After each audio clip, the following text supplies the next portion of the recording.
Është histori e re është. Kurdet kanë histori gjatë. E di. Kurdet janë themelus perandorisë osmane. Po mirë, po thana si Shtufi tha mirë se vini në demokracinë amerikane për arsye se ne funksionojmë këtu, ne jemi të lirë për shkak Shteteve të Bashkuara të Amerikës. Ne funksionojmë në këtë drejtim. Prandaj ne jemi me Shtetet e Bashkuara të Amerikës. Po e perifrazoj Cilën Amerikë, se ka Amerikë Sorosi dhe Amerikë Trumpi. Të dy janë Amerikë. Venezuela. Jo, me pjesën zyrtare që po i bie Shtetet e Bashkuara të Amerikës dhe me interesin amerikan. Se ka Amerikë dhe Amerikë. Se ishte ambasadori amerikan këtu i asaj autostradës, që pastaj shkoi u punësu ke Beteli drejtor në Afrikë. By the way, me qira Allafi. Ne ke fjalën për Chris Dell në Mozambik. Po s'ka këto raste kanë ndodhur shumë. Ishte edhe Delli, ishte edhe rasti Delli. Tani nëse mund t'i përgjigjem zoti Shtufi. Tani unë e respektoj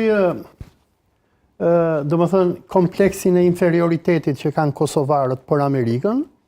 Inferioritet? Po, është kompleks inferioritet. Po. Faktori kryesor që të ka bërë të jetosh lirë? Po, unë të paktën e shoh si kompleks inferioriteti, nga që unë nuk e konsideroj amerikanët për zot dhe domethënë sigur e tha sigur e tha edhe zoti Thanasi dhe të paktën unë si historian që jam, domethënë nuk bie në atë idhujtarinë e pushtetit, se domethënë kjo që ndodh me kosovarët sot. Se kushra.